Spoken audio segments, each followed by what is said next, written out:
as shkolla, as spitale. Duam vetëm rrugë të shkojmë të njëri tjetri, të shkojmë të të gjallët, por edhe të të vdekurit. E duam këtë që të mbaroj pa vdekur ne, si që tha zotin Amik, të futet në buxhetin e vitit 2026. Le të kujtojmë pushtetarëve lokal dhe qendror, të gjithve kush është krahina e Shullerit. Kjo është krahina e Cane Miftarit, Hamit Lumit, Zoto Mamutit, Tartar Memushit, Haxhi Hoxhës, Selam Hasanit, Zaçe Xhelos, Zivur Lelos e tjerë. Kjo krahin ka pritur Ismail Qemalin. Kjo krahin ka prit Luiç Gurakuqin. Halim Xhelua ka qenë mësuesi i parë në matologji në shkollë.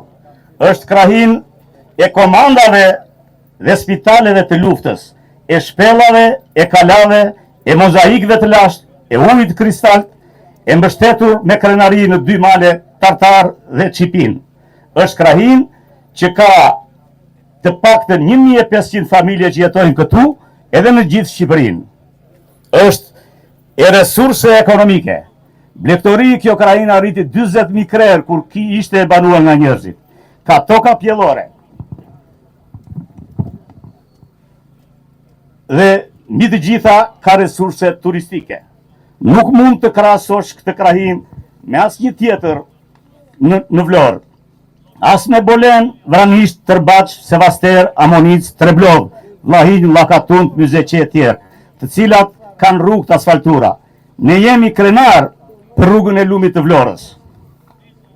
Po, pa e zgjatur shumë, ne jemi bonjak pa nën e bab, pa zot.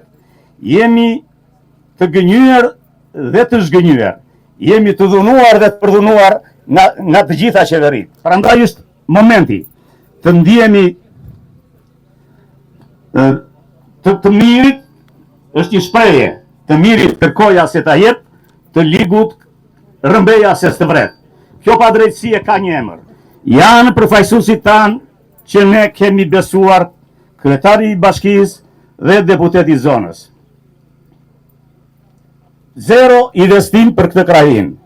Investimi vetëm është që 35 vjet një memorial në Saplik, një djalë që foli këtu me mbështetjen e Sadien dhe tjerë, që u kushtohet gjithë patriotë, atë kemi këto 35 vjet.